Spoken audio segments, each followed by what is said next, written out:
અમરેલી જિલ્લામાં કમોસમી વરસાદનો કહેર જોવા મળ્યો છે। ઠેર ઠેર ઉનાળુ પાકમાં પણ ક્યાંય ને ક્યાંય નુકસાની જોવા મળી છે। કેરી, તલ, બાજરો સહિતના બાગાયતી પાકોમાં પણ નુકસાની જોવા મળી છે।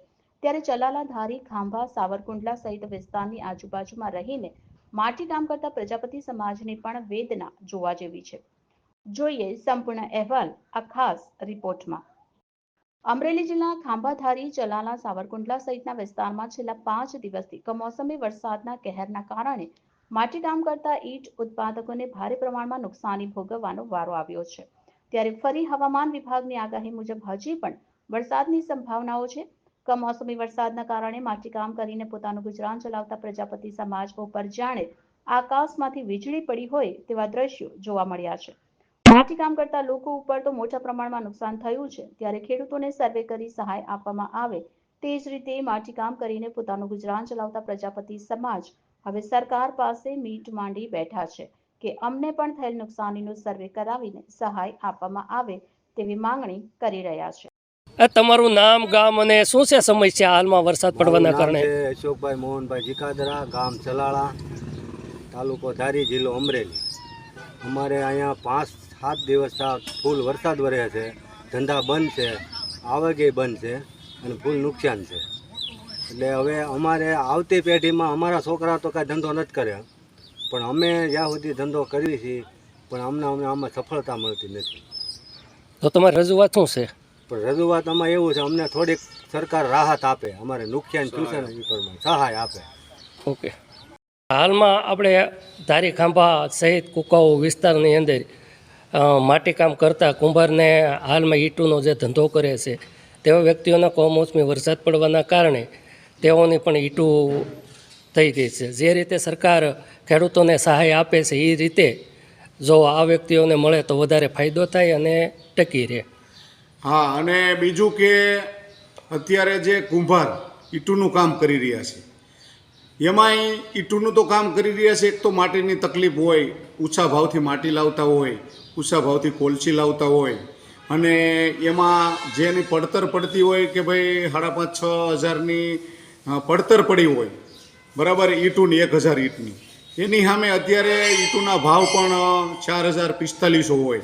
એટલે એને પણ ખેતીની જેવી જ અત્યારે, અને રાતના 2-2 વાગ્યાથી રાતના કામ કરતા હોય આવા નાના જે માટીકામ કરે, ઈંટું પાડે, જે કુંભાર જ્ઞાતિના સમાજમાંથી જે કોઈ ઈંટું પાડે છે એમને પણ સરકાર અત્યારે કમોસમી વરસાદના હિસાબે એક બાજુથી એ હરેરતા જાય છે અને ધંધા છોડતા જાય છે કે ભાઈ હવે ઈંટું નથી પાડવી, પણ આવું નહીં થાય તો ત્યાં આવતા દિવસોમાં પણ તકલીફ ઊભી થાય। લોકોને કાંઈ સણતર કામ કરવા છે તો એમને પણ તકલીફ થાય। તો એને ટકાડી રાખવા માટે એક તો જે કાંઈ સરકારની સહાય મળે, અને અત્યારે જે ધોવાણ થઈ ગયા છે ઈંટુના ભઠ્ઠામાં ખડકાઈ ગયેલી ઈંટું, હેઠી પાડેલી હજારો લાખોના ભઠ્ઠા હોય એ ઓગળી ગયા વરસાદના હિસાબે, કારણ કે વરસાદ એક દિવસ નથી આવ્યો।